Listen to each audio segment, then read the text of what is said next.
Welcome to the Functional Medicine Discussion Group in Santa Monica. I'm Dr. Ben Weitz, if everybody doesn't know already. Thank you for coming tonight. I hope you'll consider coming to some of our future events. Next month, March 28th, we have Dr. Mark Pimentel come to speak about IBS, so that'll be awesome. And April 25th, Dr. Holly Lucille will be speaking about autoimmune diseases. Oh, wow. And May 23rd, Dr. Nalini Chilkoff will be speaking about food and the physiology of cancer. Please check out my Rational Wellness podcast on iTunes and YouTube. All things functional medicine. We have a new episode every week. Lots of great interviews. There's one with Dr. Lucille this week. So I try to make all these events interactive, so please, everybody participate and raise your hand when you want to ask a question, and we'll come around with a microphone, so hopefully everybody else can hear your question. So I want to thank Metagenics for sponsoring this event.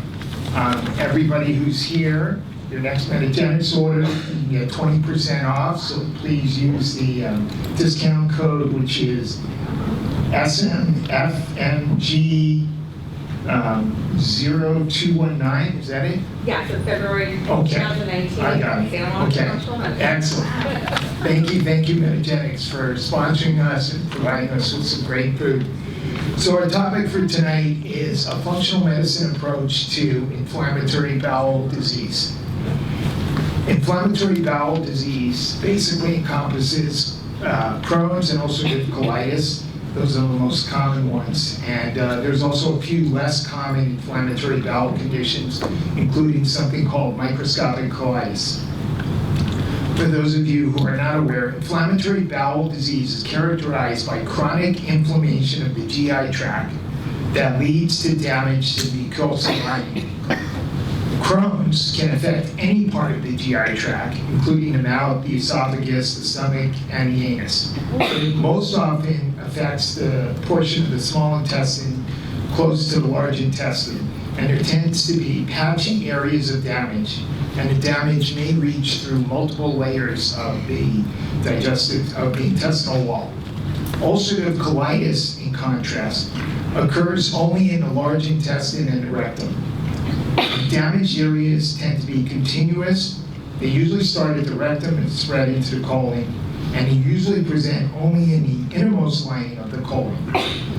Symptoms of both of these conditions include persistent diarrhea, abdominal pain and cramping, bloody stools, weight loss, fatigue, among others. Anemia and other nutritional deficiencies are common.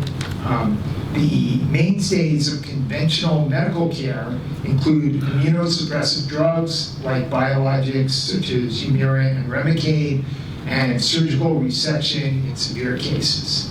We're obviously in a functional medicine world, and we're not happy with choices like that, and neither is Dr. Rahbar, so we're so happy that we have the only integrative gastroenterologist in Los Angeles here to enlighten us with information about how he treats patients with inflammatory bowel disorders.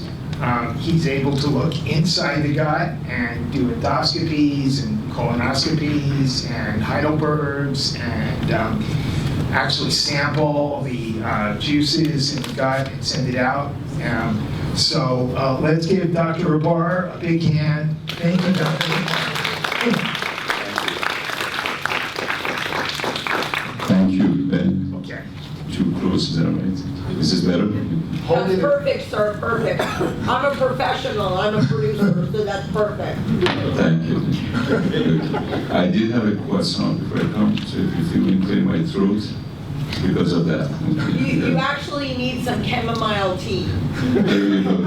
We'll meet afterwards. Okay.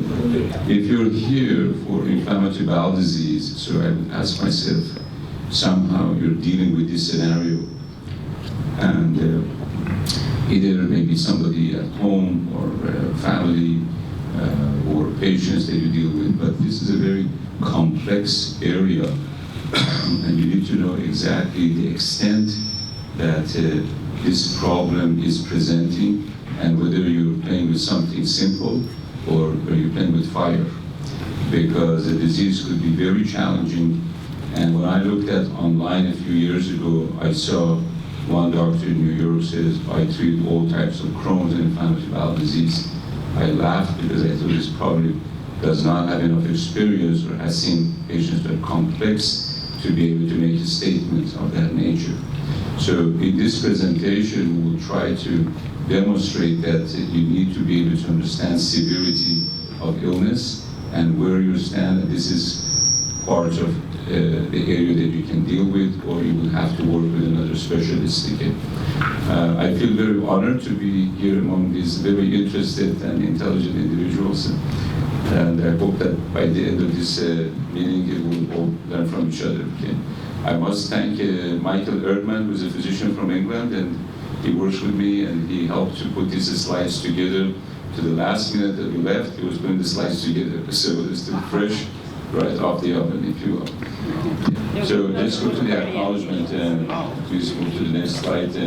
I think Ben summarized the inflammatory bowel disease and the involvement of the lining of the intestines and the damage associated with it. So you can just run your eyes through the slides. I want to get more to the functional parts of this, but I feel that it's important before we actually think about how to manage this problem functionally, we need to know what is the traditional medicine about, what is the spectrum that physicians deal with, because you don't want to exclude that. Many times you need to integrate, especially if the patient is sick. So in this case, let's look at the types of inflammatory bowel disease. Ben pointed out a couple of those. Please go back, this is actually an important slide. You have ulcerative colitis, you have Crohn's disease. There's something called UC-like Crohn's. This is something that it looks like ulcerative colitis, but it's really a Crohn's clinical picture, and it's more aggressive. Patients may be sicker with this. Okay, maybe more left-sided colitis, and it again looks like ulcerative colitis, but it doesn't behave very friendly. And this is something called UC-like Crohn's.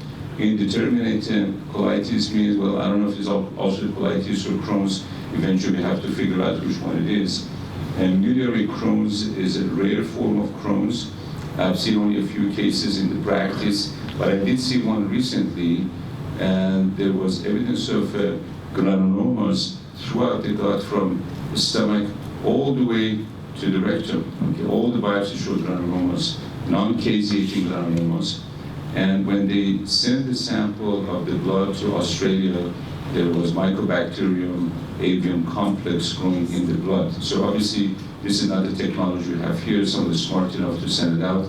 That patient was started on treatment with antibiotics, and it seems to be doing better. So it's a little bit of a different concept that we may want to keep in mind when fusion antibiotics become handy.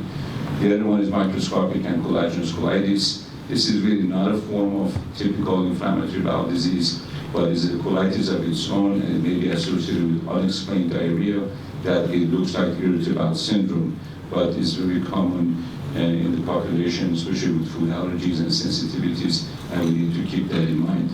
Okay. As far as the diagnosis, so you look at the clinical picture, but there's also serologic testing available.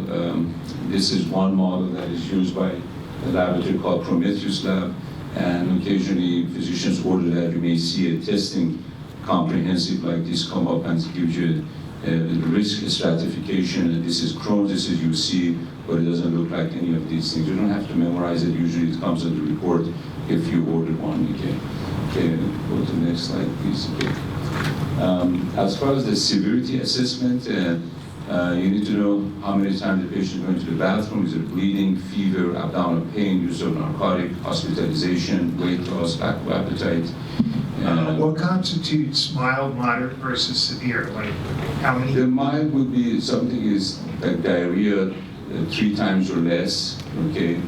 And if you get more than 6 times, it's probably in the severe zone. Weight loss, again, will put the patient in more moderate to severe. Bleeding, anemia, hypoalbuminemia, need for hospitalization, these are more markers for severity. And again, you can read different literature, and everybody may have their own criteria, but just look at the patient globally. You can practically identify, is this a patient who's really sick, they're moderate, or they're in the mild zone. The mild, again, diarrhea less than 3, usually either little bleeding or no bleeding, where there's no anemia, there's no fever, weight is stable. That would be the type of patient who would be a mild case. And it may be more appropriate for this audience if they're dealing with that primarily. You don't want to make a referral. Maybe you can do things to make it easier for them and bring down the inflammation there. If we did get a patient that was somewhat severe, let's say they had 6 bowel movements, 6 episodes of diarrhea and some bleeding, what would you think would be a reasonable period of time for us to try a conservative intervention before the patient needed to be, seen? Yeah, I mean, that's a really great question. The amount of time you need is about the time that you need to go to the telephone and pick up your call with GI, because that patient can rapidly go down in front of your eyes. Okay? You can get someone with moderate activity, and sometimes in a matter of days, they can go into a severe case. And again, it's not something you always see it that way, but we did have one in the last 6 months, and this particular young lady basically responded to nothing, IV steroid, cyclosporin, and ended up having a colectomy. Interestingly, after the colectomy, the little part of the rectum that was still in place remained inflamed, and that raises the question, what is driving the inflammation? Okay? And fortuitously, I came across a situation that I noticed she has a small metal placed inside her teeth.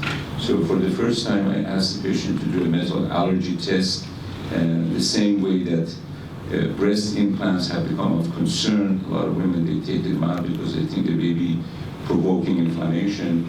Metals are becoming of concern, and we're going to learn from this particular scenario whether metal allergy could actually be an issue. There is a laboratory that does the metal allergy, and that applies to prostheses, maybe in joints. But I just picked up my second patient with the same scenario who has ongoing, unexplained inflammation, mast cell activation that is not explained, and she's doing everything right. Even I think Dr. Zeta has a new panel that includes testing for metal implants and titanium and things like that. allergy or measuring for the toxicity of content. That's 2 different things. Okay. I think measuring the level of the metals.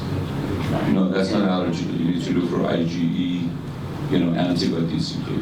So what about a patient that comes into one of our offices who's got somewhat severe symptoms, but they've already been under the care of a GI doc, they're already on, Humira or something like that, and these symptoms have been going on for 2 months. Right. So when actually we go through this, we can look at things that will maybe make things worse or better. But that's a great question. What is the driver of inflammation? Now, let alone this thing about the metals, it's probably a rare scenario. Stress is a big factor. Okay, we need to look at lifestyle, what they're going through.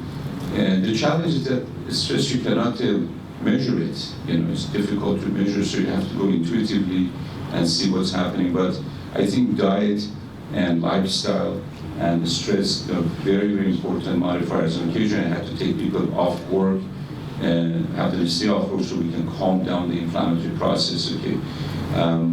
So those are the things we look at, and I think we can touch base a little bit more on that one as well. But again, you got to make a determination. What am I dealing with? Am I dealing mild, moderate, or the severe parts of this? Let's go to the next one. And then you need to know a little bit about what's going on in the traditional medicine, because this patient probably will come on these medications to have some level of control on the inflammation. It's sometimes impossible just to control the inflammatory process without something that will block the target area, which is where the inflammation is being fed. So these are drugs that have been around, 5-ASA, corticosteroids, immune modulators, TNF blockers, biological drugs. These are older drugs, sulfasalazine, mesalamine, and they work at a certain level to block the inflammatory process. Okay, let's go to the next slide. Again, these are the different names that are in the market. You may see patients coming in with these, and they work differently based on where the drug is being released and how they're encapsulated and so forth. Next one, please. Corticosteroids, this is the mechanism of action. It's kind of hard to remember all the steps, but obviously this should work most of the time. It has been around more than anything else, and when you're really in the acute phase, even for a few days, it may be worthwhile to use a steroid to calm the patient's inflammation down. Again, it's good for mild, moderate, and even in severe cases. Next one. Okay. Budesonide is very interesting because it's almost like a locally acting steroid, and we're using this more and more. When the drug goes through the liver, they call it the first pass, almost 90% plus of it is metabolized, so you don't really get much coming to the system. So it's nice to have a steroid that works locally, and you can avoid the systemic side effects. So we're using this more and more, and a lot of our functional medicine patients also like the idea. The challenge is that if you have somebody with liver disease like high bilirubin, cirrhosis, obviously they won't be able to metabolize it, so you have to be careful with that. There may be a contraindication in that respect, okay? And these are the immune modulators, 6-MP, Imuran, and these are the two common ones used. Next one, please, okay. Next one. TNF blockers, you probably know the infliximab, the Remicade, the first one that came out, and the other ones followed after that, and I'm sure if you watch CNN, you'll hear a lot of advertisements of these drugs. But they work by blocking the tumor necrosis factor and blocking the inflammatory cells to go to the site and causing damage. Next one. Okay. And some of the newer biologics are anti-integrin, and these are the ones that they will control the lymphocyte trafficking to the tissue. And the vedolizumab is more specific to the gut, and it doesn't have any black box warning, so which is a good thing. Tysabri, it also blocks the lymphocyte trafficking to the brain, so the patients are susceptible to getting brain infections. So there's a little bit more warning on that one. I don't think that not too many people use that.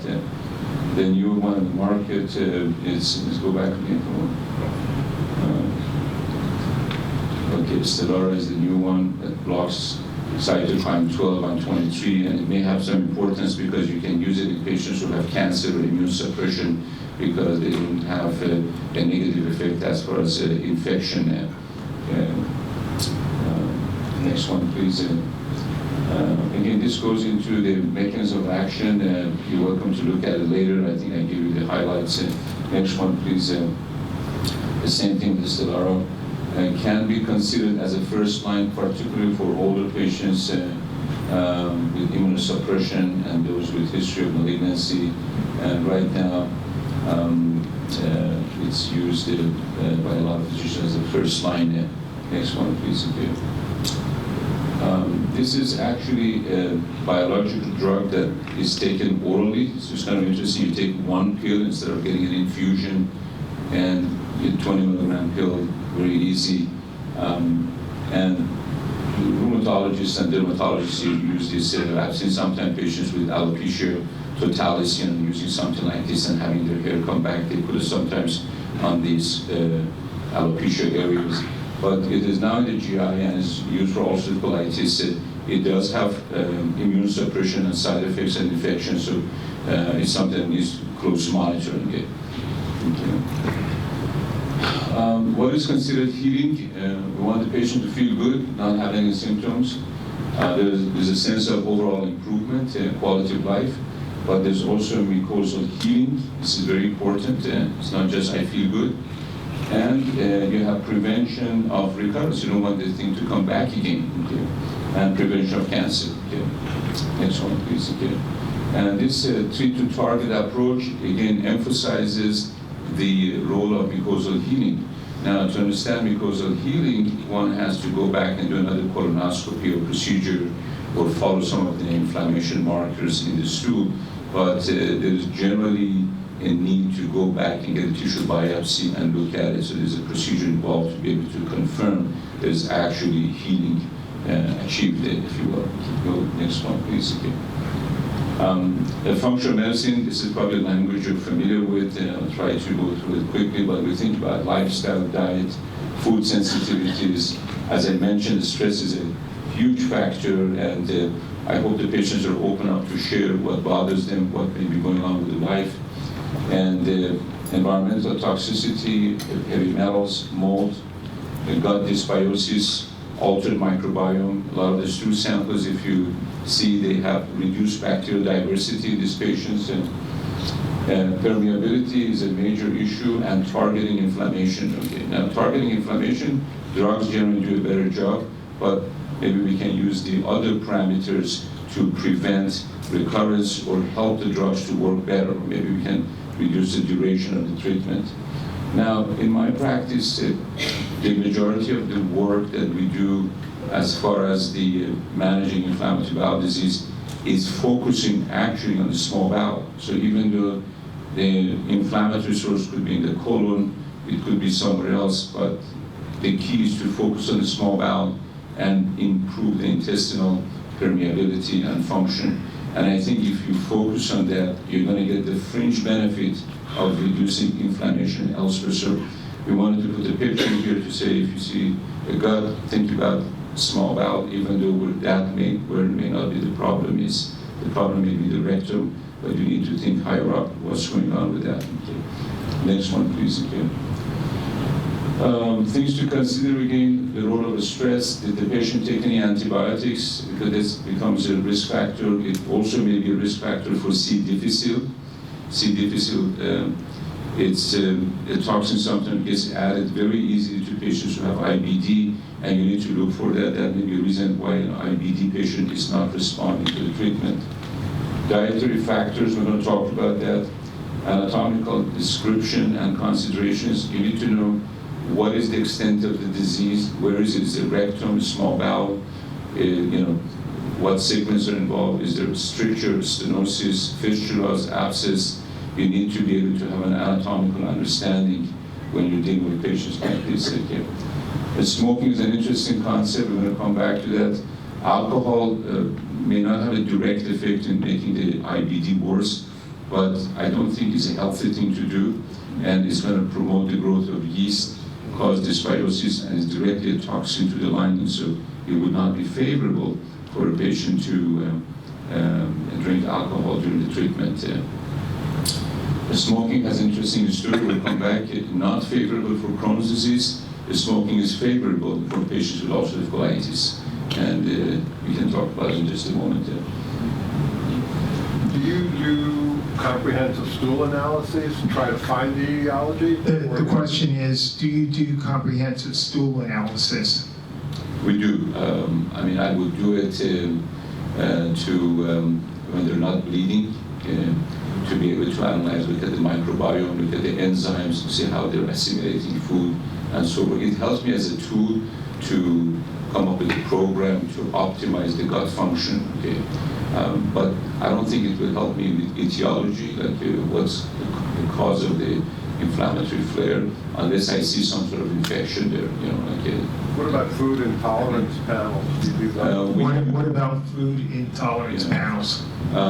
In our practice, we actually do check for that. We check for IgE mediated and also for cell-mediated food sensitivity. I asked the same question in the traditional inflammatory bowel disease conference. They said no, they don't check those things, they don't believe in it. Okay. I feel a little bit differently. I think if I see a food that it tends to increase inflammation, I like to avoid it if I can. Okay, so in our practice, we do that. Do I have a whole lot of literature to support it? No, but anecdotally, I feel that it's a positive thing to do, okay? At least for a while, until the patient goes through the recovery phase. Yeah, a couple of slides back, you said you wanted to increase intestinal permeability. Did No, you? we look The for, question is, she's asking about intestinal permeability. You said increase it. You wanted to increase it, no, we look for increased intestinal like permeability. leaky We gut like, syndrome. Yeah. yes. You're yes. looking for that as a. Yes, I'm looking for increased intestinal permeability, okay, which is very common in this patient scenario. I don't even do a permeability test anymore. Undoubtedly it's going to be there, and it needs to be addressed if you're looking for recovery and reducing inflammation elsewhere in the body. Okay? Right. Okay. Thank you. It is postulated that IBD arises due to dysregulated immune response to dysbiotic gut microbiome in a background of genetic predisposition. It's a nice description to say, okay, what's going on with my gut? What can make the bacteria to, the microbiome to be imbalanced? Stress, antibiotics, alcohol, lack of exercise, okay, lack of sleep. Many of these things can change it. And that may be why urban lifestyle may have more chance of getting Crohn's and colitis than living in the suburbs. Okay, at least this is part of what we saw in the literature, when we were looking at the slides and the references. Okay, next slide, please. Okay. This talks a little bit about the diversity of the microbiome. I think you just asked about that. Again, we're seeing laboratories reporting diversity, and many of these patients have reduced diversity. I almost have not seen any patient who has a normal diversity when you're dealing with inflammatory bowel disease. Next one, please. Smoking definitely has Are there particular bacteria that you look at that you tend to see with inflammatory bowel disease? In other words, are there certain inflammatory bacteria? Provatella is one that has been mentioned. There are other autoimmune, markers. I'm not quite clear from the reading, which one is going to be the one. I just know that when I see those things, it's not favorable, and I do whatever I can to make it uncomfortable for them to stay there. Okay, but I'm not convinced that just one item is going to be the culprit. Okay. Yeah, generally in functional medicine, we think of triggers, and that's one possible trigger for the inflammatory. Yes, absolutely. Okay. So let's look at the smoking. Smoking modulates the immune responses and diversity and composition of the gut microbiome, through which it may exert influence on disease risk. Chronic smoking exposure can alter composition and integrity of the epithelial mucous membrane, causing intestinal inflammation. Now, having said that, in ulcerative colitis, the smoking actually works in favor of the patient. If I see somebody with ulcerative colitis, that's why I need to know what's the diagnosis. This is Crohn's, this is UC-like Crohn's, or this is ulcerative colitis. If the patient has ulcerative colitis and I want to treat them, I would not ask them to stop smoking at that time, okay? Because it may not be a good time.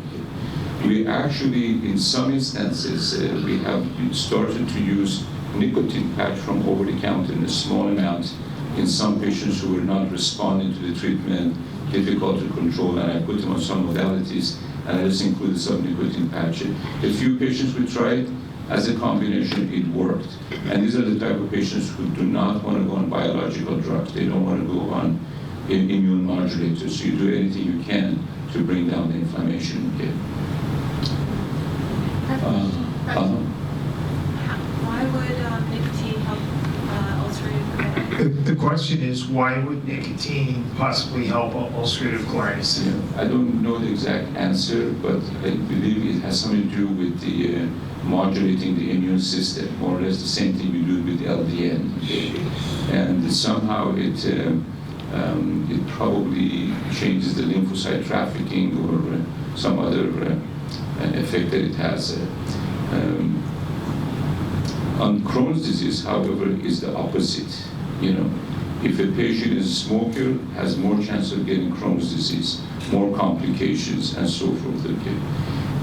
However, You understand that tomorrow morning in the Washington Post, the headline will be Dr. Rahbar promotes smoking. what? No, I said if the patient's audit, I would not take them off of it. Okay. Next one, please. Just kidding. Current and former smokers have, thank you. Current and former smokers have elevated risk of Crohn's disease. Current smokers have a worse prognosis with an increased need for corticosteroids, immunosuppressants, and IBD-related surgeries. Okay. By the way, if you look at across the board, about a third of the patients with inflammatory bowel disease, they end up with surgery. Okay, either small bowel or colectomy. I mean, with all the things we do, it leaves that the driver of inflammation is so severe that some people end up with this. And maybe we don't always see that because we deal with the milder forms, but across the board, this is really a lot. To have almost a third of the patients, eventually. But do you think if some of those patients were treated with a functional medicine approach in addition to a traditional approach, and that we could avoid some of those valve infections? Hypothetically, yes. I mean, I don't have data to support it, but I mean, one of the subjects that was discussed recently in an IBD conference, and the speaker was from France, which was interesting. It was about prevention of IBD. What can we do to prevent it? Well, living in a big city is not in my favor. Okay, so at least if I'm going to prevent myself, I like to have stress management techniques, keep a regular exercise. We're going to talk about some dietary factors as how, processed food and sulfates and other things in the food can promote inflammation and can change the microbiome. So these are the things. What do you think about the idea maybe of doing a stool test that looks for inflammatory possible triggers, or doing a Cyrex panel that looks for various autoimmune triggers? We haven't used Cyrex panel for that particular purpose, but I do look for, as I said, food sensitivities and things that I can easily manage. Okay. I mean, if you're referring to Cyrex panel. You do a panel that looks at various environmental toxins, chemicals. Okay, antibody against the toxins in the environment. Okay. Yeah. Right. Environmental toxicity, there are different panels. One of them is Cyrex. We generally tend to use direct measures. If somebody was living close to a farm, for example, I like to see what actually I can get in a urine sample. Okay, that has come up a few times. You have to have a little bit more in the history to be convinced to be able to, before we initiate that test. Okay. You can share with me what is your experience when you order those things. I don't routinely order environmental toxicity, again, unless there's something in the history that tells me to alert me on that one. Smoking and Crohn's is not good. Okay. He's going to put my name tomorrow. Okay, next one. Appendix concept. It looks like appendix may actually be a source of creating inflammation. That the cells, the white cells in the appendix may kind of be like a starting niche for inflammatory bowel disease. So the data suggests that patients who had appendectomy, they had less risk of having colitis. Okay, there's something of interest for you to know. We thought this was, maybe when you take the history, did you have appendectomy, see what's going on with that. Let's go on to the next slide. So this is all good. Increased CD4, CD8 ratio. Again, most patients who have ulcerative colitis, they probably still have their appendix in. That's what it means again. Next one, please, again. Diet is an area that I like to emphasize more on it. Plays a predominant role in the pathophysiology of IBD, exerting its effect by modulating the intestinal microbiome, predisposing patients to pro-inflammatory production, substrates, and destruction of the mucous layer, and again, increasing intestinal permeability. This is an area we go back because when you design a program for the patients, you want to have emphasis on small bowel and how you can create that integrity back. It's only one layer cell in a small bowel, and the immune system is sitting behind it. So any breakup into the lining can hypothetically increase the inflammatory process. Now, if somebody is susceptible to show it in the colon or in their eyes or joints, you're going to see the manifestations of the inflammation elsewhere. Okay? Go to the next one, please. High fiber intake has been associated with decreased risk of Crohn's disease. Fiber obtained from vegetables and fruits had the greatest reduction compared to the one from cereal and whole grains. And again, this is what is published in the literature. Okay. Next one, please. Same thing with fish oil. It seems to have omega-3 seems to have a protective effect. Since fiber has a protective effect, are there studies looking at a low FODMAP diet and inflammatory bowel disease? Yeah, great question. I mean, if you stay on a low FODMAP diet for a long time, okay, eventually the microbiome can change. Okay, I am not aware that that translates to more inflammatory bowel disease. Okay, and however, as a practical thing, I don't like to keep people on a low FODMAP diet for a long time. Okay, we need to come with some other alternatives. Plus the fiber, you know, if you're in acute phase, and it will be difficult to use too much fiber during that time, so this is more preventive, if you will.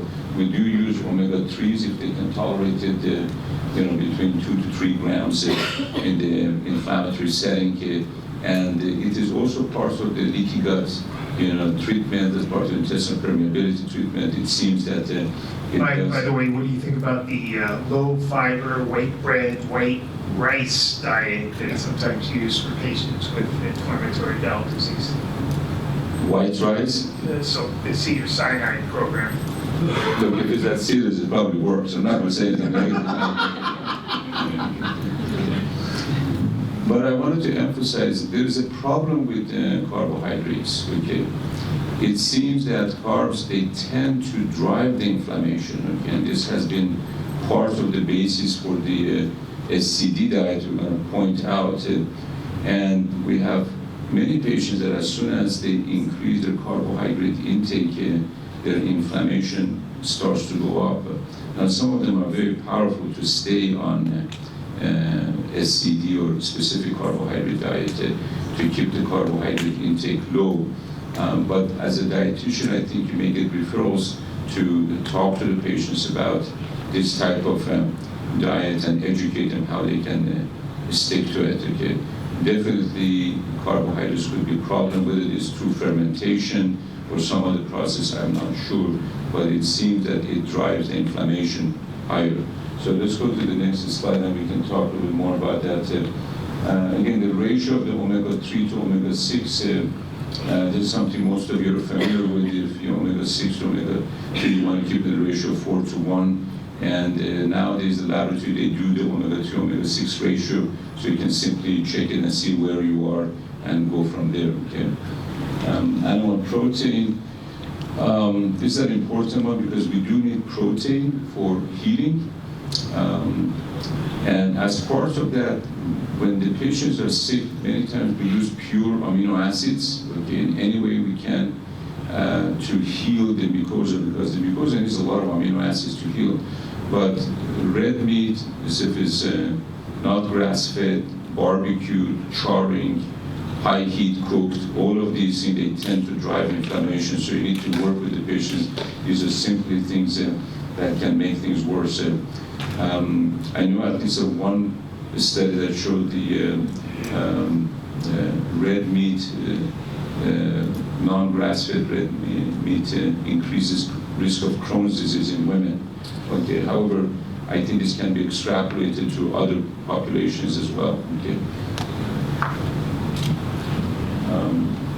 Again, Western diet, you're familiar with the concept of saturated fat, processed meat, refined sugars, All of these promote gut dysbiosis.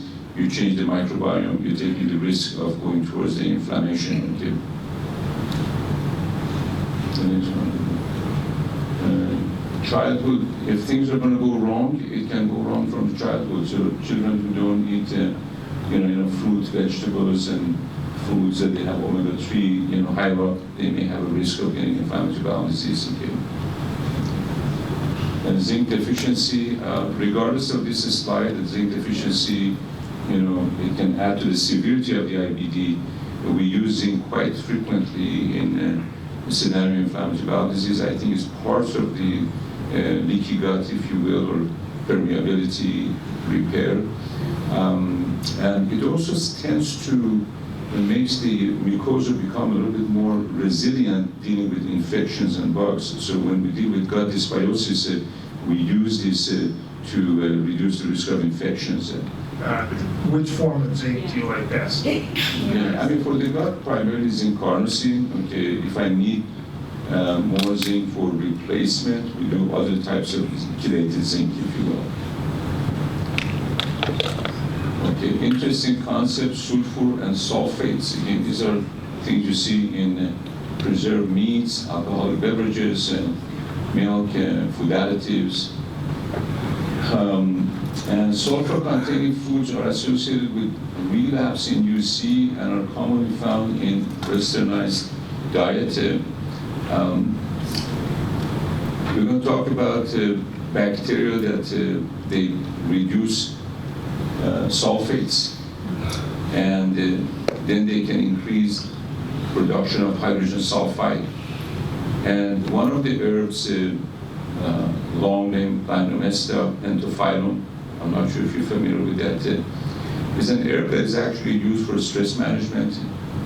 And I use it a lot in a tea format. Could you repeat it again? It's not gynecomastia, it is Glynomesta. Okay. Glynomesta pentophyllum. You should read about this. There are several good articles as how this helps with stress management and reducing. Is it some form of mushroom? Is it a mushroom? No, it's a plant. Okay, it's a plant. It comes in green leaves. You can make it like hot tea. The challenge with the tea is that you don't really know how much you're going to be getting. It would be ideal to have this in a pill format, but it's something to consider. I usually tell the patients there's no caffeine in it. I tell them let it brew nicely, and it has a calming effect. I don't usually drink it because then I have to sleep. It kind of makes me sleepy, so maybe it has some benefits in that respect. Curcumin, think about blocking the inflammation.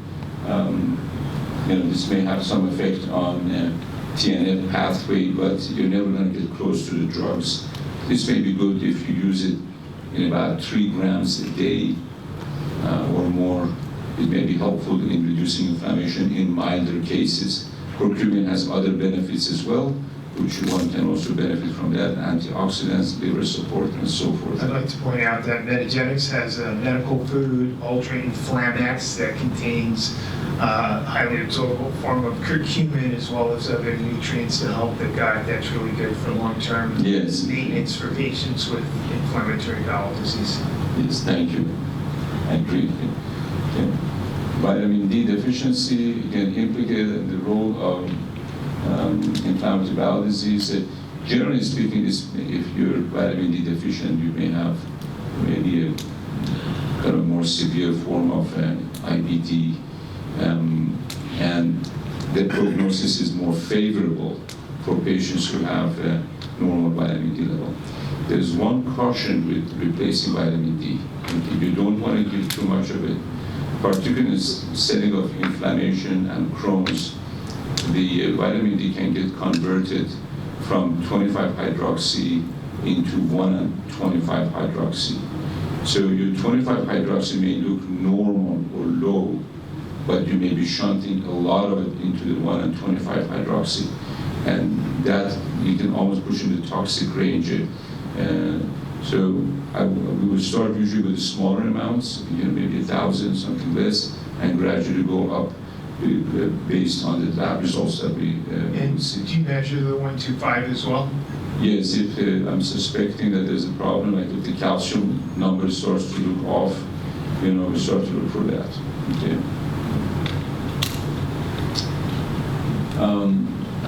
IBD patients who have vitamin D deficiency have a higher risk of flares and treatment refractoriness and lower health-related quality of life. Okay. Next one, please. So what's best? SCD, low FODMAP, gluten-free. By the way, you mentioned vitamin D. Do you like vitamin A as well for healing of the gut for patients with inflammatory bowel? I don't use it for necessarily in the setting of inflammation. I use it frequently in the setting of gut dysbiosis and leaky gut, dealing with other systemic infections.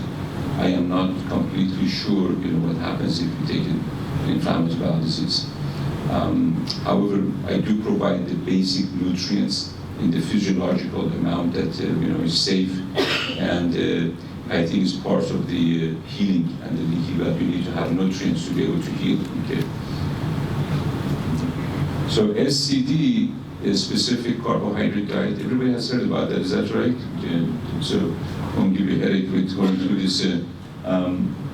Let's take a look. There's overlap, of course, with all these things here, and each of them have benefits and drawbacks. But this is from Elaine Rachel when she wrote the book, The Breaking the Vicious Cycle, a diet intended mainly for Crohn's disease, ulcerative colitis, celiac disease, diverticulitis, cystic fibrosis, and chronic diarrhea, and monosaccharides. Okay, now with that, I guess maybe glucose would be monosaccharide. I can say I'm okay with that one. I'm not so sure I'm okay with too much fructose. Okay, fructose intolerance is an issue. Plus, I have some theories that maybe fructose may be adding to inflammation. Disaccharides and polysaccharides are not okay. And then you can see again, nuts, cheese, fish, beef, unsweetened juices are okay. Sugars, which is disaccharide, oats, pasta, potatoes, all the complex carbohydrates are not okay. Now, it's not an easy diet to stay on, but patients who have followed this, and it's difficult to control, colitis, they seem to respond to this. So this, somebody who has a discipline, wants to be able to get better without using drugs, they may be able to try this for a while and see what happens again. Yeast and IBD, Saccharomyces cerevisiae aggravates symptoms of IBD. And again, it has something to do with purines and accumulation in the gut, uric acid formation, and exacerbation of inflammation. There is some data on your role of yeast in the setting of inflammatory bowel disease. We do check the stool test in this setting to see if there's presence of yeast in the gut. And we have had several patients with inflammatory bowel disease that when we addressed the yeast issue, the patient got better. Okay, and I know several other functional practitioners that they also follow the same principle. There was some basic science research from Cedars-Sinai, again presented in one of the Digestive Society conferences where they talked about yeast and role in inflammatory bowel disease again. I don't think it's the only driver of inflammation, but if we see it here, I consider it as part of the gut dysbiosis, and it becomes an area for us to target. Okay. SIBO and IBD, again, looking for gut dysbiosis. And there's some data to support that, if you see SIBO, it may be worth treating this, and you may get benefits in controlling symptoms, making the patient feel better. Does it really cause mucosal healing? It's difficult to say, but I think clinically you can have some symptomatic improvement. Also in the SIBO conference, there were several cases presented that when they treated the SIBO, the patient's inflammatory bowel disease improved as far as the symptoms However, there was no data on colonoscopy, whether the tissue was improved or not, so I have to assume that this was more symptomatic improvement. This is an area that in our practice we do target, especially because it's a cause of a leaky gut and intestinal permeability issues. So if it is there, we look forward to treat that. So I give an example. Young lady comes in with history of pancreatitis. At the same time, she has colitis, and she cannot tolerate mesalamine drugs in first line, and she cannot tolerate steroids. We do a breath test, and she has SIBO. How am I going to treat this patient that I can address inflammatory bowel disease than the SIBO and keep the patient happy, not giving them any drugs? This was one of those cases where we combined elemental diet for almost 3 weeks, complete elemental diet. So Is everybody familiar with the elemental diet? right, so I told her, look, the elemental diet is the treatment for the SIBO, and there's some data suggesting it may also help inflammatory bowel disease. It may also have, it's hypoallergenic, so it would be good to take all the allergens out. It's like an elimination diet. And that combined with a very small dose of nicotine patch, 5 milligrams from over the counter, within 3 weeks, inflammation subsided, bleeding stopped. Okay, and this was somebody who otherwise was about to go on Remicade or one of the TNF blockers, but What do you think about the concept of when you're dealing with these inflammatory conditions, that it's a big barrel, and if the barrel is close to the top, any little thing will push it over the top and they'll have a flare, and if you can empty out the bucket, if you can get rid of food sensitivities, if you can get rid of SIBO, all these other triggers, then you're going to... Yeah, that's exactly was the reason behind it, putting bowel rest, but maintaining nutrition. She was under stress. I also took her off work, had to ask her to improve her relationship with whomever was going on. But it did improve, okay? I mean, it wasn't difficult, but I was concerned that things may go wrong here. Especially that there was a history of pancreatitis, and if you use any drugs such as steroids or mesalamine drugs, there was some concern that you're going to trigger pancreatitis as well. Okay. Sulfate-reducing bacteria, they tend to produce this H2S, as Dr. Pimentel is going to be talking about the hydrogen sulfide. I think next week is a new kid on the block, getting more attention. So there's a new addition to the test to look for hydrogen sulfide gas in addition to hydrogen and methane. Right, and I think if somebody has diarrhea symptoms, it may be worth also checking for this gas. If the hydrogen and methane are negative, you get a flat line, and usually these are hydrogen sulfide producing. Now, gynecomastia pentaphyllum blocks this. Can you say that 3 times fast? Gynecomastia pentaphyllum, that's my favorite. This one blocks the sulfate-reducing bacteria. And there's animal studies on this showing that. So it may be something that we can experiment with and see can make a clinical difference or not. Okay. SIBO and IBD. Okay, this is about treatment with rifaximin for SIBO. Okay, and it looks like in one study it was superior to placebo in inducing clinical remission. Again, you need to look at the bigger picture. What is the severity of the illness? Am I dealing only with SIBO? Do I have a blend? Do I have a yeast issue? Okay, sometimes these are both together. Okay. We can take elemental diet, and if there is a yeast clinical scenario in the background, the patient may actually feel worse. Okay, you got to be a little bit careful. It may be worth doing even an antifungal protocol at the same time. Yeah, we always use antifungal herbs when we use CLO now. I mean, we use it, not infrequently, but not always. Okay. Next one, please. Okay. Antibiotics and IBD, exposure to antibiotics is the first year of life associated with increased risk of inflammatory bowel disease. Okay. Next one here. again, more so on antibiotics and risk of inflammatory bowel disease, especially from childhood. This is very important. Next one, please. Again. More so on this one. You can look at the slide later. Next one, please. FMT, you're going to hear about it, the fecal transplant. This is still investigational. I think if you're going to do FMT in the setting of inflammatory bowel disease, it's best to be done in a setting of a university hospital where there's investigational review board, and this is supervised. The jury is still out on this one. It's also not completely clear if the FMT is going to be done one time, once a week, daily, for how long. And there are 4 or 5 centers in the world that are studying this. We have to wait and see what comes out of that type of data. Okay. Psychological stress, we talked about it. We can go to the next slide. Okay. Again, more on the stress, not a good thing. Make it as part of your armamentarium to work with the patients. Next one here. Again, depression can make a drug that works fail. Okay. Treat the depression, Okay, go next one, please. Okay. Same thing with the sleep disturbance. Too much sleep is not good, more than 9 hours. And less than 6 hours is also not good. Okay.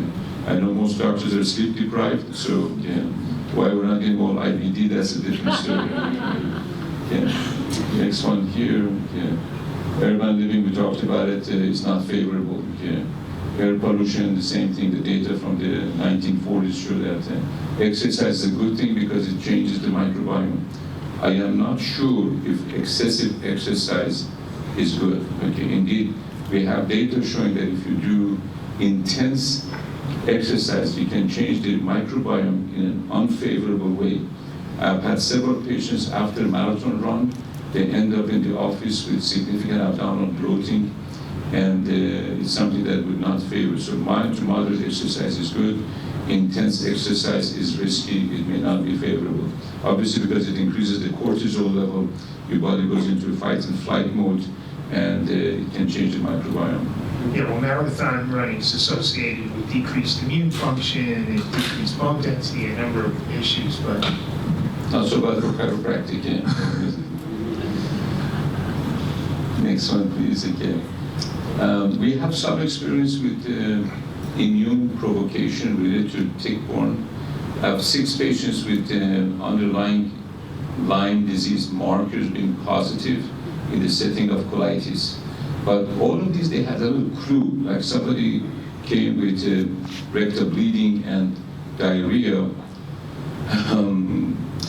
but they have too much fatigue and too much joint pains. Is it IBD, something else? And when we check, they had positive markers for Borrelia, which is a cause of Lyme. And I think one might have triggered the inflammatory bowel disease. Another interesting case was presence of constipation. What about if you look and you see colitis, but the patient has actually constipation, is taking senna? Okay, so when I did a colonoscopy, I see a black colon because senna, but the end of the bowel is inflamed. Okay, so there's a component of neuropathy into this.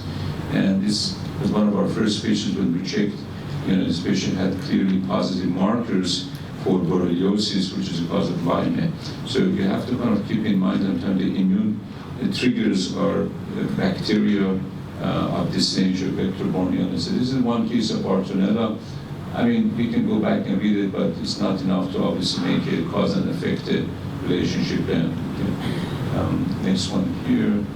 Okay, heavy metal, we talked about it. Obviously, exposure to lead, mercury, and other metals is a problem. Plus, as I mentioned earlier, we're also looking for allergy. Okay, and I just came across the second patient who had the same thing with metal. When I asked them what did they put there, they both replied stainless steel. If you check stainless steel, it has multiple metals in it. It's not one thing. Okay. so we're talking about an implant in. Either could be small rods or something they are put in there to hold maybe a partial or something in place. And it's something that I never thought about it. But ask me the next time, I will let you know what we're learning from that. Okay. What about infections in the mouth playing a role? Very important. Okay. And those, if you have cavities that are unknown. What about correlation between patients with root canals and inflammatory bowel? Didn't say anything on that. Okay. But I know that if you have these or bad sinuses, it can cause gut dysbiosis. Maybe indirectly that is it published. Michael, did you see anything like that? Yeah. Okay. Lectins, I think you heard about this already, is that Dr. Anyhow, this is something to kind of consider. You know, you go to Europe, all your patients say, you know, I feel good when I eat bread in Europe, nothing goes wrong. You come here, it's a problem. So you have proteins that they attach to sugars, okay? And this could be in meat or it could be in grains. The different types of lectins. So there's a lot to more learn. Did you borrow this slide from Dr. Gundry? No, I haven't met him yet, but I do respect his work. I think it's an area that we need to learn more about it. I definitely know that there's a difference between what we see here and what we see in Europe. Maybe the lectins are not the same. Go to the next one here. Okay, so these galectins are more like animal lectins.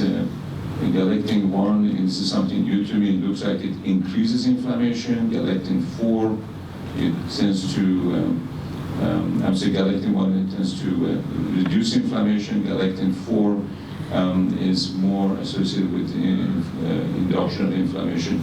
Galectin 3 is actually available by testing through laboratory, and it's a marker for fibrosis of the liver. Okay, so galectin 3 is high, you have to think about liver fibrosis and so forth. Okay. So I think this area is probably going to evolve and we're going to hear more about it. Okay.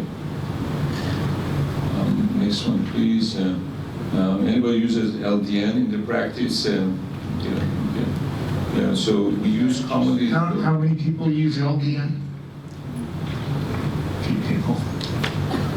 Yeah, so I mean, I think for patients who are looking for alternative approaches, and this is a good one.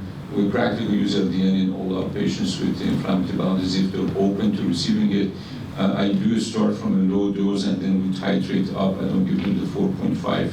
Try to do maybe 0.5 or 1 milligram and then gradually go up. It can cause sleep problems, bad dreams, so I don't want to have the patient get turned off with it. Any headaches? Is the side effect when you have a higher dose versus low dose? The question is there more side effects with a higher dose versus a lower dose?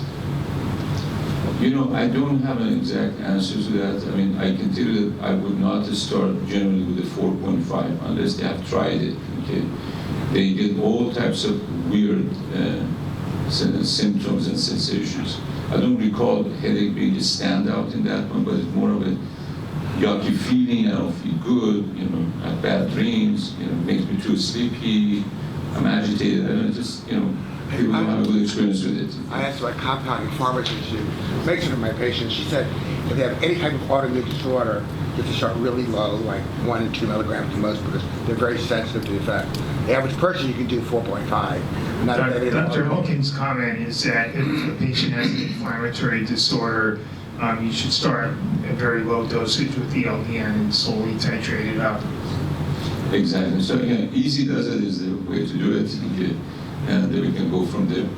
Okay, we have used Peptides. Yeah, BPC 157. We have this peptide, 15 amino acids, very safe. We use it for a variety of digestive problems, including gastroesophageal reflux disease, gastritis, ulcers, inflammatory bowel disease.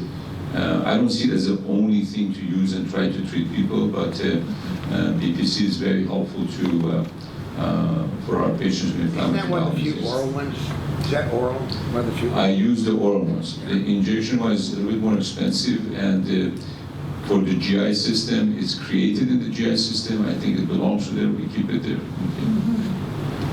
Do you use this in a severe case or mild case? When do you use this? All of the above. Okay. Again, these are some of the rat studies. Do you have a lot of rats in your practice? in the building.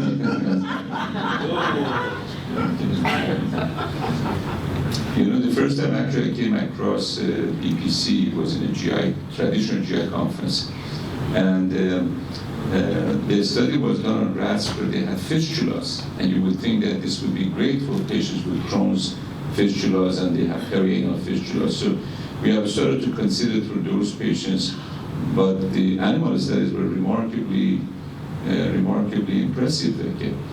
And when I was back in 2011 in the AGA conference, the PhD was doing the work on this, was sitting in the lobby. So I met him, he showed me his work. And 2 years ago I went to Croatia and I looked at the lab as how the research was done. I met with Dr. Severity, who actually has been a very, very interesting compound in our practice. We really love it. Okay, dietary habits, too much eating, too fast, too late, you know, charred foods, non-organic, GMO, glyphosate, you know, this thing you need to be familiar with it. And they all can change your microbiome and will be disfavorable. These are simple things you can do to improve the patient's gut microbiota, if you will. The approach is basically wrapping it up. Look at the severity, identify where you are with it, and try to work with the GI physician. Okay, so you can have collaboration. That next one here. Identify the risk factors. We already went over this. You're welcome to go back and take a look at them again. Next one is... you got mycotoxins out there. How often do you see mycotoxins as a factor? Mycotoxins, if we usually obtain that history because it's an immune modulator, and it can also cause neuropathy and mitochondrial dysfunction. So it's, if I ask the question, I mean, is it possible you live in an area that you might have had water damage? If there's anything that in the history to suggest that, we'll check for it. Okay. Correct malnutrition, you know, particularly amino acids, very, very important. The gut surface needs a lot of amino acids for the recovery. Use glutamine if they can tolerate it. Fix the micronutrients. You can have a variety of labs that you can check these things here. What's your favorite lab for micronutrients? I mean, if I'm dealing with children, I may use a urine test like a O&E. If a patient is going to have other blood tests, I may use a SpectraCell, you know. Okay, I use both of them, you know. Okay. The role of parasites is not entirely clear, okay. And unless it's a bad parasite, such as Giardia and having diarrhea, I'm not sure if I want to treat the parasite. Okay. As you know, helminth therapy has been used for treatment of some patients with Crohn's. It looks like it modulates your T1 and the TH1, TH2 balance. So it may actually push a little bit more towards the TH2, reducing the TH1 activity. Okay. I don't do helminth therapy. I'm not completely convinced this is the right thing to do. But I'm not going to rush into treating parasites if I see them. I need to do some clinical judgment on that. What do you think about that cytokine panel that Diagnostic Solutions has now? Haven't used it yet. Okay. Have you used it? I have not yet, no.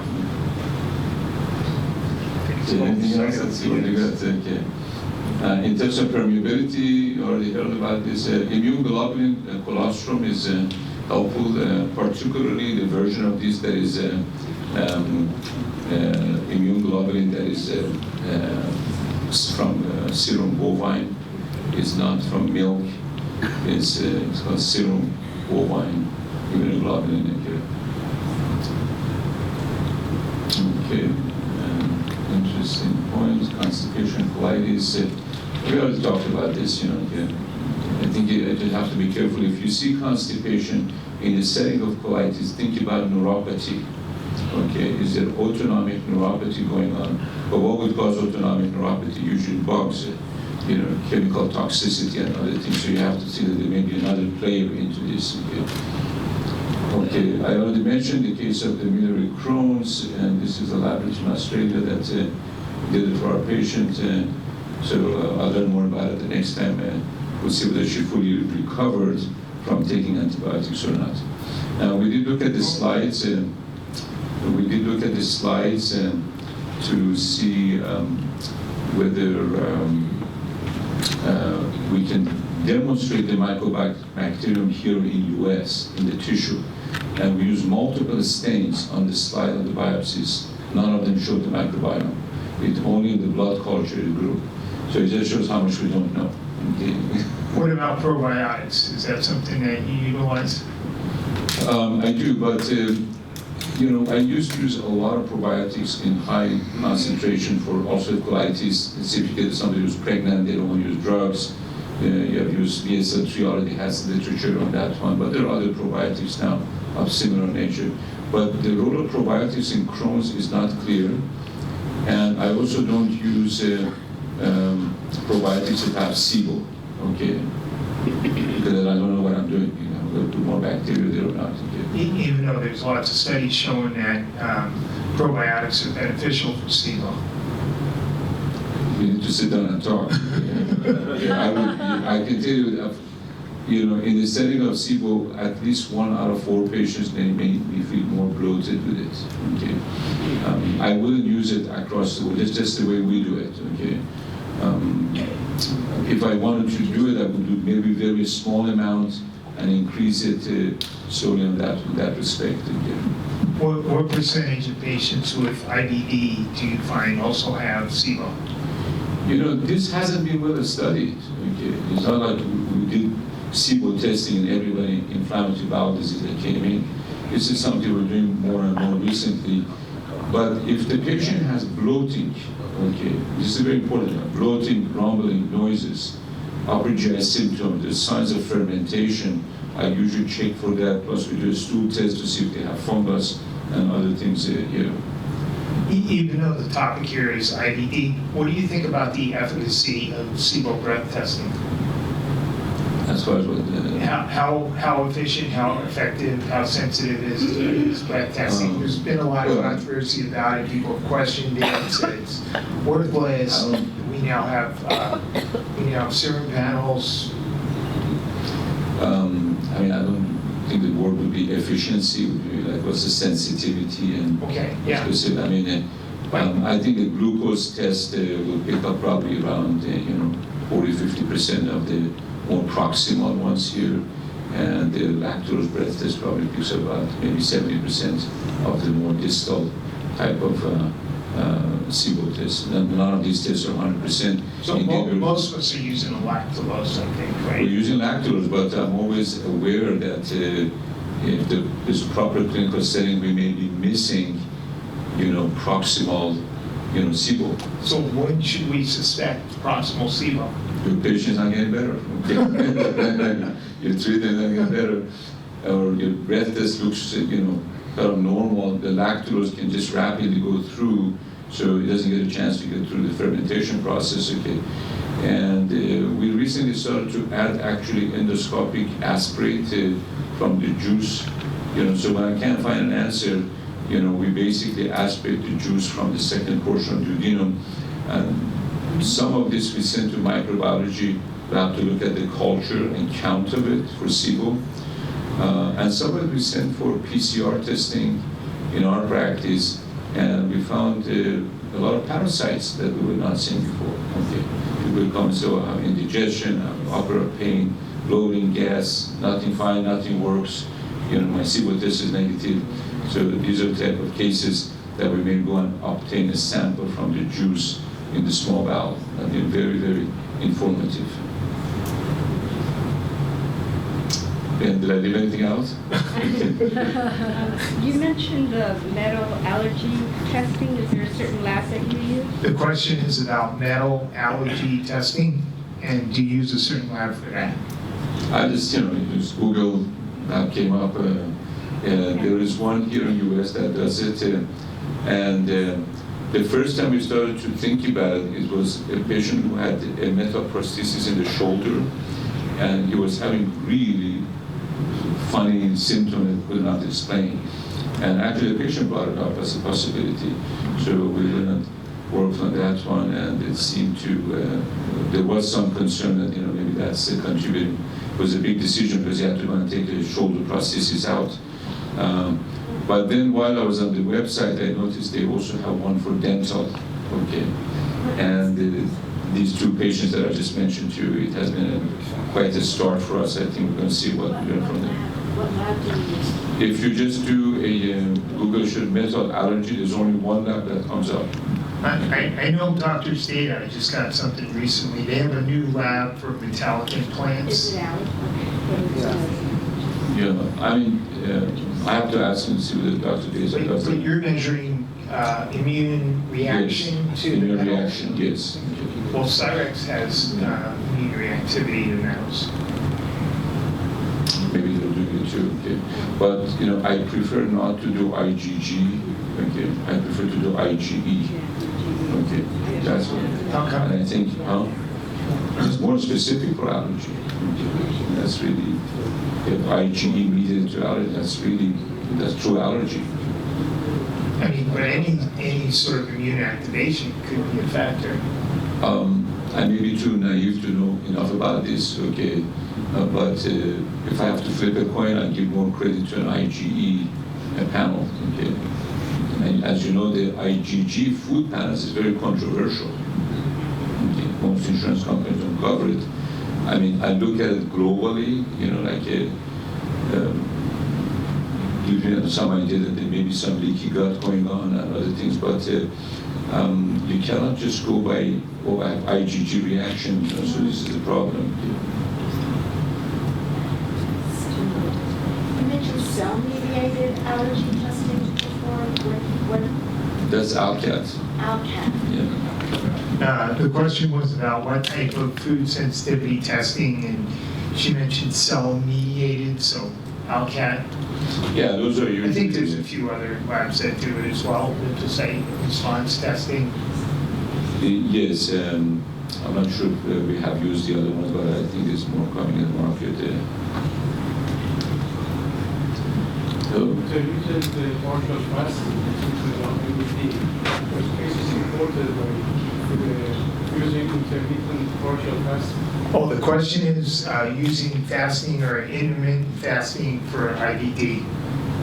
Have you used fasting for IBD or intermittent fasting?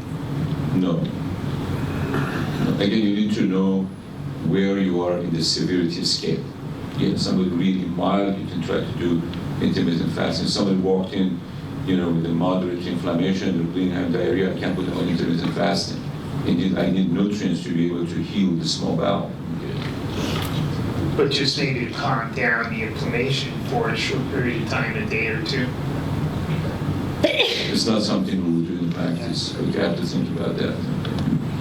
Okay. Once they're stabilized, okay, then they have resilience.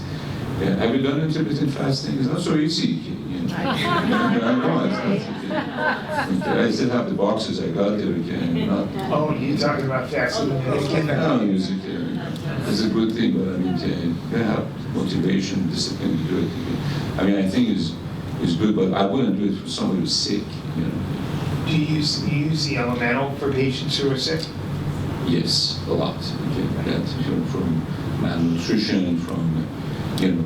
It's sort of a modified fast because basically, is everybody familiar with elemental? All the foods are in a state where they don't have to get digested. So you got pure sugar, you got pure amino acids, and you got medium chain triglycerides. So it lets the digestive system rest. So essentially, it's the same concept as fasting, except you're also getting nutrients that help the body heal. Are you using the integrated therapeutics one, or is there another one that you use? Which form of We use integrated. Yeah. Of elemental diet? He uses the integrated one. And we have used both dextrose-free and dextrose. The dextrose-free has tapioca. And interestingly, I had a few patients who had tapioca allergy. So they did not want to take that one. So it's good to know about both of them. Okay. And as Ben said, you have to watch for the yeast issue. It's rare, but it can happen, and you can get a little flare of yeast there. I was also wondering, what's the name of that favorite herb that you mentioned? The not Gadacamasca. She's asking How do you about spell that? Dr. Rabar's favorite herb. Yeah. Maybe you could send me an email and I'll put it on the Facebook page. So right now we have a closed Facebook page, Functional Medicine Discussion Group of Santa Monica. So if you want, go ahead and join there and continue the discussion there. Is there any particular brand you like? What's the Is there any question? particular brand of tea you like? I found it on Amazon. Yeah, I mean, I think it only like, I have the link for it, Yeah. It would be nice to do a formal study and something like this and see what comes out. Okay. This is similar to bacopa. Bacopa? Yeah. Okay. Similar to is more flavonoids and interesting kind of messed up. Yeah, the slide that you showed entitled lectins, and it said beans and peanuts and lentils, tomatoes, etc. Do you recommend avoiding those foods for they're bad for your intestines? The question is, do you recommend avoiding all lectins? Not very practical. I don't think it's very practical to do that. I mean, I would probably cut back on some of the major ones, but we can't just avoid all that.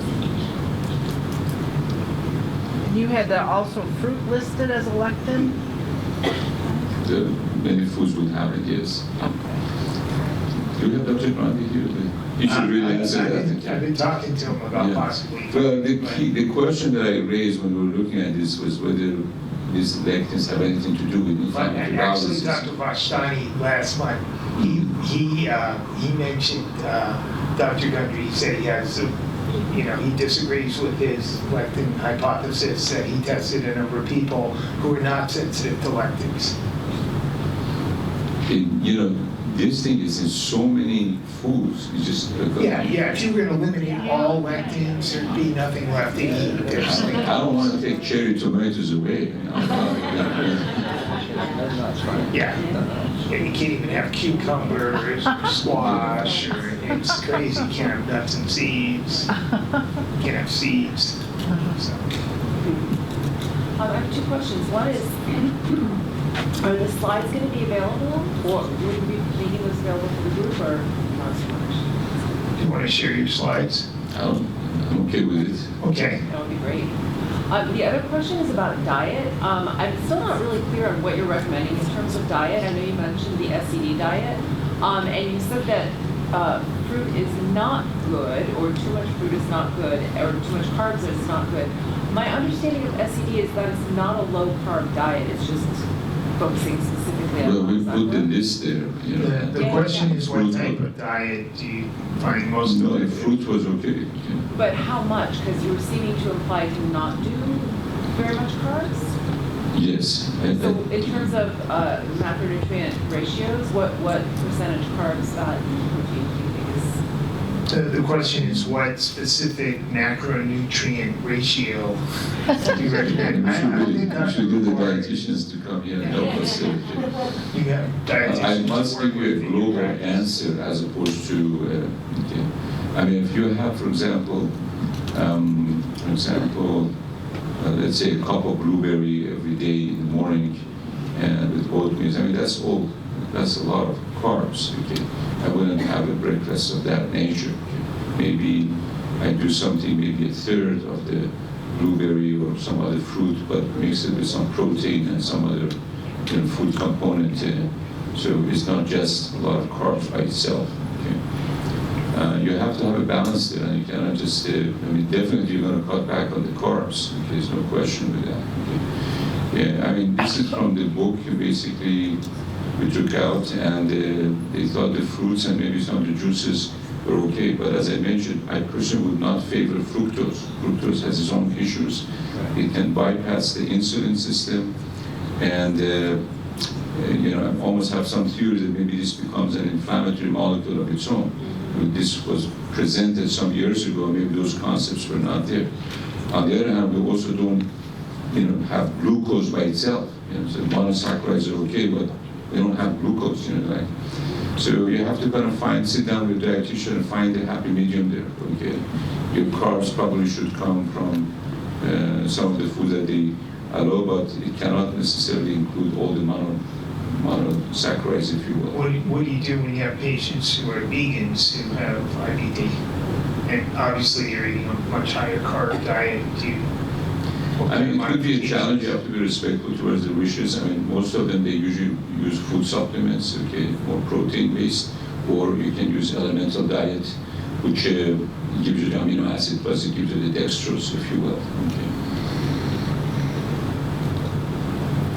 I mean, clearly, if you have a lot of carbs in the form of wheat and grains and other things, those will increase the inflammation. And I don't think it's necessarily based on allergy. Somehow the carbohydrate seems to increase that, okay? And I don't know exactly what it is that it does that, okay? What do you think about dairy? What do you think about fermented I'm saying foods? just for that, okay, some of our patients, they did not do the SIBO diet. They did the ketogenic diet, okay? Their cholesterol went up, but the colitis went, right back to, into remission, okay? I mean, I remember one patient not too long ago with 20 years of inflammation. We worked with him, he got better, but there's a little bit more left, okay? He changed his diet into ketogenic, his cholesterol went up, but his colitis, when I looked at the colon, was completely normal, okay? What about fermented foods?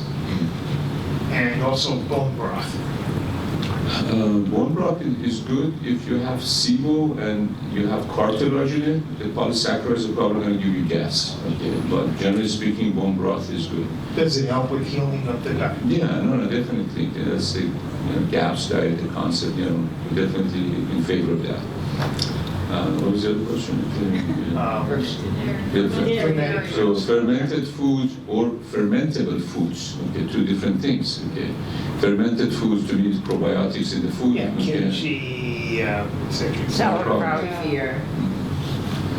Yeah, I usually say I'm okay with it, okay, but experiment, okay. When people say, oh, I'm eating fermented foods, should I do it or not? How do you feel? Yogurt, How do you feel? I get more bloated, well, not a good sign. Right. Dr. Rahbar, don't you find that some of the ketogenic diets with people that have colon issues, the high fat just doesn't agree with them also? do you find that the ketogenic diet, the high fat, is irritating? Bloating or Is it hard to digest a lot of fat for somebody with an inflamed gut? I can imagine it would be, yes. I personally don't like ketogenic diet. The idea of doing processed food and bacon and all that barbecued meat stuff doesn't make sense. So you really have to, we should talk about this, you have a ketogenic diet that's plant-based, okay, and the protein is acceptable. And I looked this up online actually, and I found some videos that people talk about how you can do it. But you're going to limit your food and options basically. Digestive enzymes, does that ever play a role? It does, For the gas and bloating patients, we frequently use them. And we use two types. The one that they use on macromolecules and the one that is work on small molecules. And I combine them. The one that works on small molecules, we mean like the one specific for gluten They're and more dairy? brush border enzymes. Okay. More brush border enzymes. They're commercially available. How are you doing? Good. You guys lasted really long. We'll have a couple more questions, two more questions. Oh, how many cups of coffee a day is all right?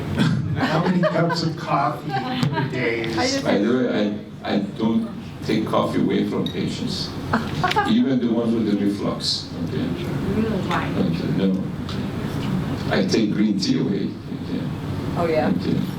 I take green tea away. Okay. Why do you I said, take the answer is green that- tea away? Hmm? Why? Green tea I take Yeah. away?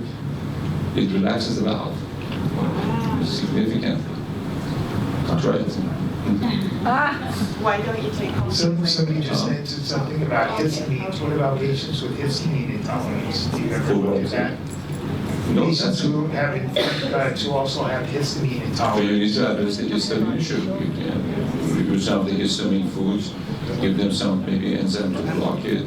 Okay. I mean, just another factor. Diamine oxidase, DAO. Yeah, we use that, and we also use blockers. We also use ketotifen, for a lot of these things. I've occasionally used cromolyn for patients with inflammatory bowel disease. Okay, if we feel that it may be a player. Okay. Coffee 2 days, okay? 2 cups? All right, I'll take it. Okay, final question. Can you speak to the role of oral contraceptive pills on Oral Because of the study. contraceptives as a, Yeah. It increases the risk of inflammatory bowel disease, apparently Crohn's disease. Yeah. So we're not in favor of that. If patients are on that, I usually have them come off. And we also have patients come off birth control pills for many other conditions that they end up in the practice. Okay. Especially if you have women coming with yeast issues. I mean, I don't know I can keep fighting your yeast, but I mean, you gotta take the hormones out. Okay. You add that to stress and some carbohydrate intake and late eating, and I mean, that's a hodgepodge of having a blood dysbiosis. thank you, sir. But there are movies in that, right?